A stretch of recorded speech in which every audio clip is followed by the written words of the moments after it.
Le Premier ministre chef de gouvernement, Amadou Ouriba, vient animer une conférence de presse. C'est le 3e du genre depuis sa nomination il y a juste un an. Devant la presse nationale et étrangère, le Premier ministre très communicatif revient sur l'ensemble des questions qui assaillent les populations guinéennes. C'est ainsi qu'il déroule les projets de développement initiés par le CNRD en vue d'abréger la souffrance du Guinéen. La transition, ce n'est pas simplement un processus de transmission de pouvoir. Organiser des élections en quelques mois et puis laisser la place à d'autres. Pour certains pays, c'était possible, mais pour le nôtre, qui a connu, disons, des récurrences de crises, des transitions et des transitions, il fallait aller au cœur de la racine du mal pour trouver des solutions. C'est en cela que la transition que nous sommes en train de mener doit prendre en compte des aspects qui concernent ce qu'on appelle communément la refondation de l'État. Amadou Ouriba met l'accent sur la promotion du dialogue qui doit impulser le vivre ensemble et la paix dans le pays.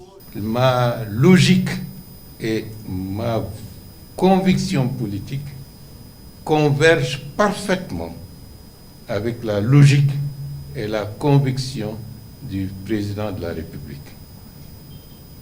C'est une fusion de deux dynamiques qui, par le temps, se sont retrouvées.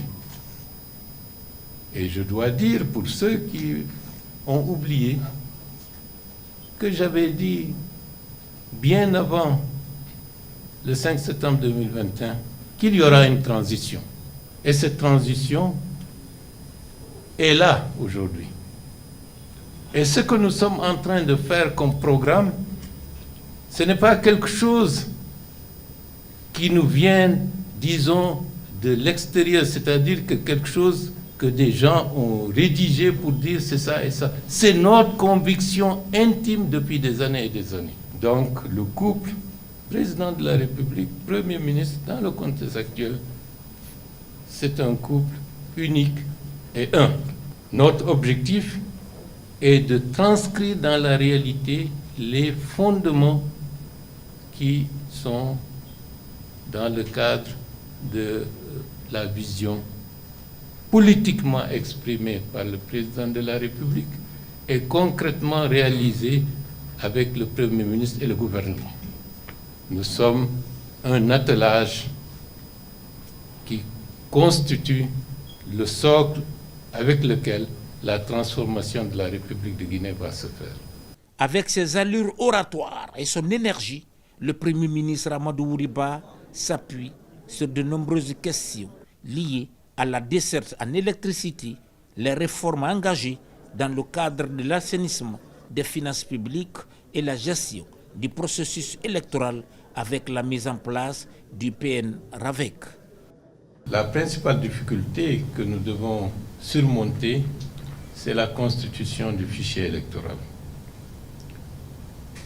Le fichier électoral peut être source de déstabilisation dans certains pays. Et depuis le début du processus de la démocratisation, c'est-à-dire avec des élections multipartites, nous n'avons pas réussi jusqu'à présent à avoir un fichier électoral suffisamment consensuel pour que tout le monde y aille sans se dire « tiens, le fichier est corrompu ou pas ».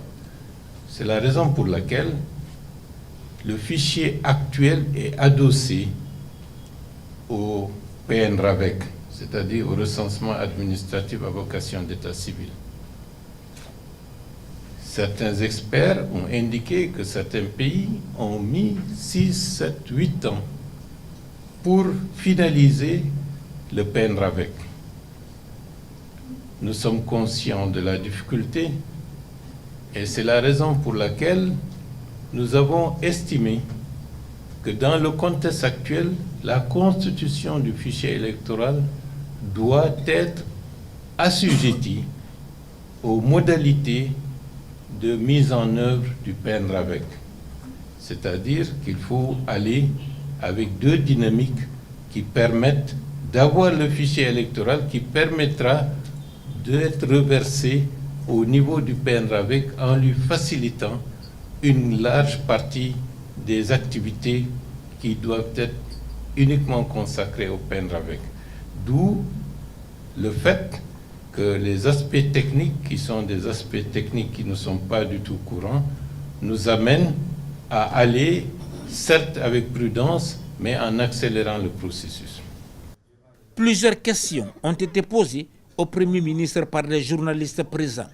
Il s'agit entre autres des questions relatives à la justice, aux médias, à l'aménagement des barrages hydroélectriques, le cadrage macroéconomique, la gestion des partis politiques, le sport et le partenariat entre la Guinée et le Fonds monétaire international. Et pour les prochaines immersions, nous allons rendre visite aux autres maisons de la presse pour leur dire que nous ne voulons pas aller dans un sens en négligeant certains, mais nous mettrons en compte la nécessité de l'équité. D'ici, je dois dire à ceux de Zéro-Corée, on va leur remettre la même chose qu'à ceux de Cancan. Plus déterminé encore à impulser des réformes structurelles aux côtés du président de la République, le général Mamadi Doumbouya, le chef du gouvernement Amadou Ouriba contribue sans relâche à l'amélioration des conditions de vie des populations dans une Guinée unie et prospère.